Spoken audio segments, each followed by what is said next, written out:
Ministère de la vérité restauratrice Mivresse avec Dr Gaoudé, tu connaîtras la vérité et la vérité t'affranchira.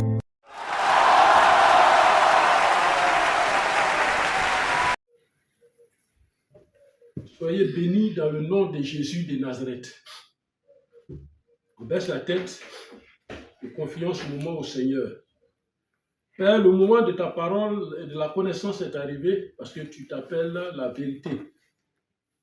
Oh Jésus, à travers ta parole, montre-nous le chemin de la vérité et donne-nous la vérité. Enseigne-nous la vérité, conduis-nous dans la vérité. Jésus, tes enfants, nous sommes prêts. Nous voulons écouter, nous voulons apprendre auprès de toi. Enseigne-nous ta parole. Au nom de Jésus. Amen. Amen. La parole que nous lisons aujourd'hui, la parole qui soutient ce message, est tirée du livre de Genèse. Genèse chapitre 37. Genèse chapitre 37, versets 5 à 10. Versets 5 à 10. La parole de Dieu dit, je lis.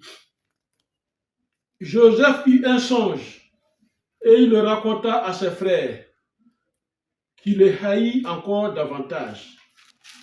Il a dit, écoutez donc ce songe que j'ai eu. Nous étions alliés des gerbes au milieu des champs. Et voici ma gerbe se leva et se tint debout. Et vos gerbes l'entourèrent et se prosternèrent devant elle. Ses frères lui dirent, est-ce que tu régneras sur nous? Est-ce que tu nous gouverneras? Et il le haït encore davantage à cause de ses songes et à cause de ses paroles. Il eut encore un autre songe et il le raconta à ses frères. Il dit, j'ai eu encore un songe et voici le soleil, la lune et 11 étoiles se prosternaient devant moi. Au verset 10. Il raconta à ses pères et à ses frères. Son père le réprimanda et lui dit, que signifie ce songe que tu as eu? Faut-il que nous venions, moi, ta mère et tes frères, nous prosterner à terre devant toi? Parole de l'Éternel. Amen.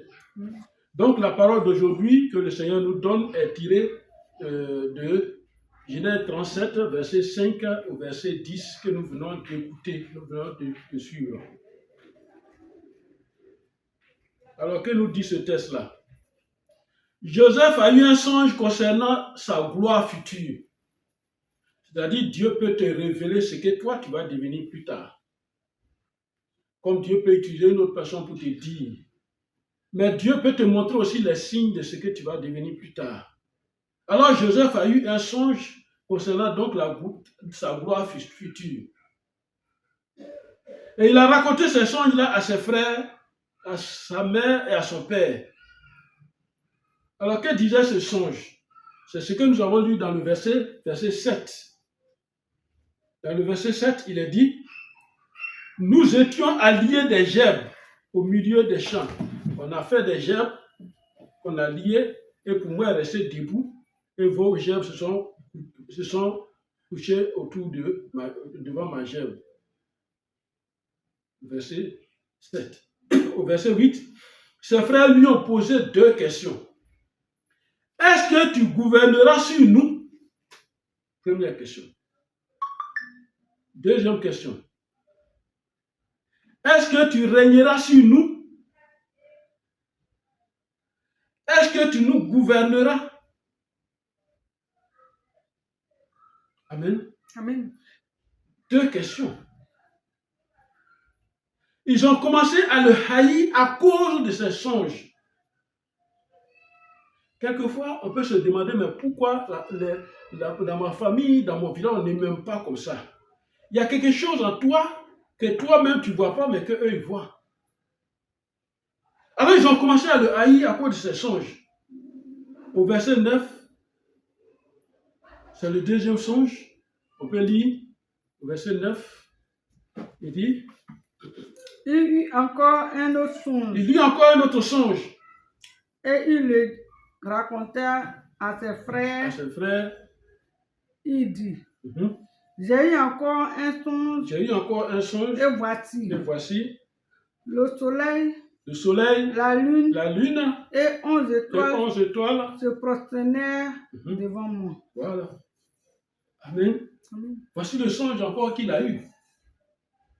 Au verset 10, il va dire son père lui pose deux questions. Au verset 10, son père lui pose deux questions. Que signifie ce songe que tu as?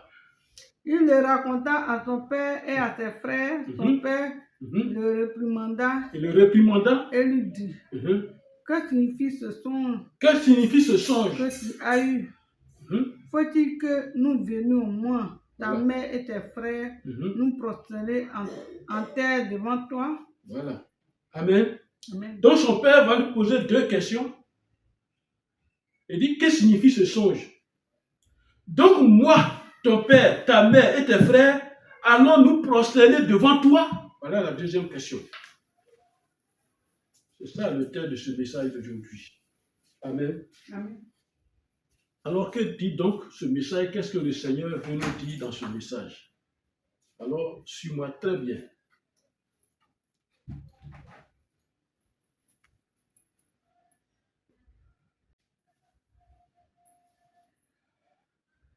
Suis-moi très bien.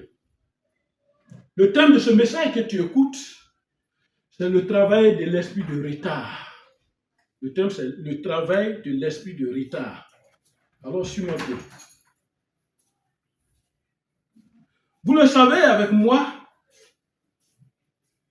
que quand on est inscrit à l'école,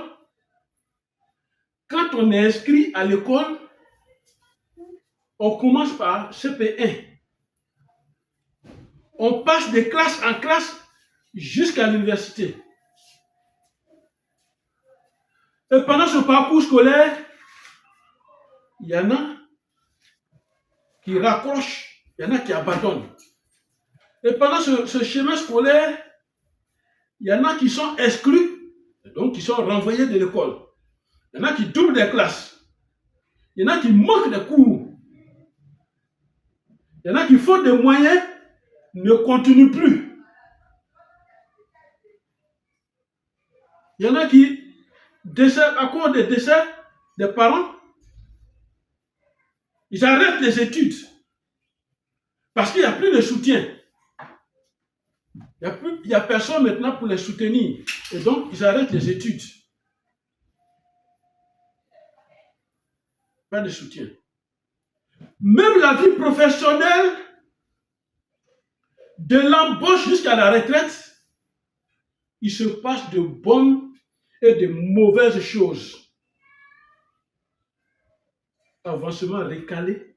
C'est-à-dire, toi tu travailles, ton avancement est récalé. Il n'y a pas de promotion. On nomme les gens autour de toi. On ne te nomme pas.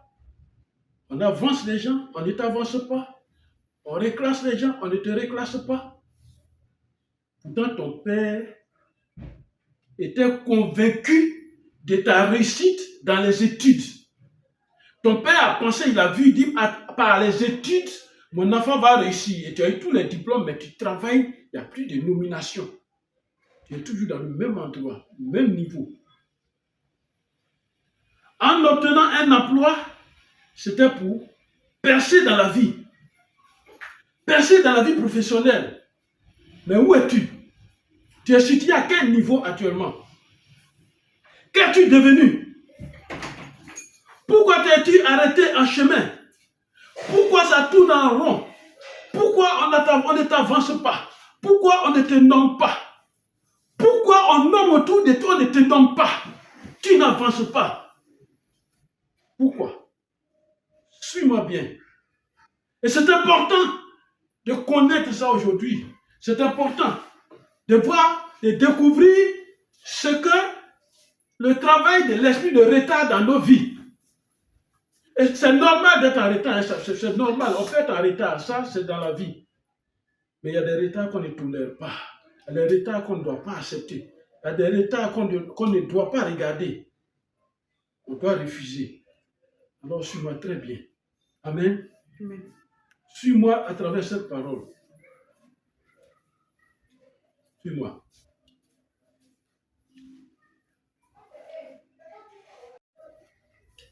Amen. Amen. Le thème de ce message, je répète, c'est le travail de l'esprit de retard.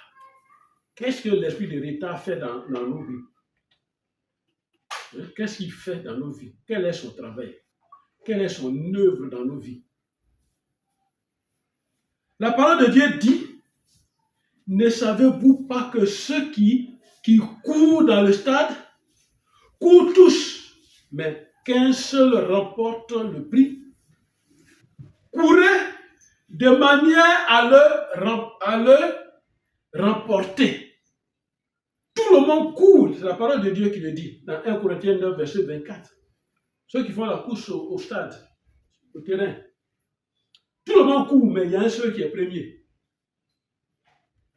Nous devons lutter pour être ce premier-là, à remporter toujours. Amen. Amen. Dans le retardement, il y a l'esprit de retard. On a déjà parlé du retardement. Et donc, dans le retardement, il y a le retard. Et donc, dans le retardement, il y a l'esprit de retard. Mais c'est cet esprit de retard-là, son travail qu'il fait. C'est ce travail-là qu'on est en train de voir, qu'on voit aujourd'hui. Alors, je t'invite à m'écouter avec une attention religieuse. Amen. Dans l'esprit de retard, il y a des actes maléfiques qui nous atteignent. Il y a des choses qui nous atteignent. Quels sont ces actes diaboliques? Regardez dans l'histoire de Joseph et ses frères. Comment ton frère dit que moi je vais réussir, voilà ce que Dieu m'a montré, je vais réussir, puis tu le hais. Mais suivons la chronologie de tout ça jusqu'à ce qu'ils réussissent. Amen.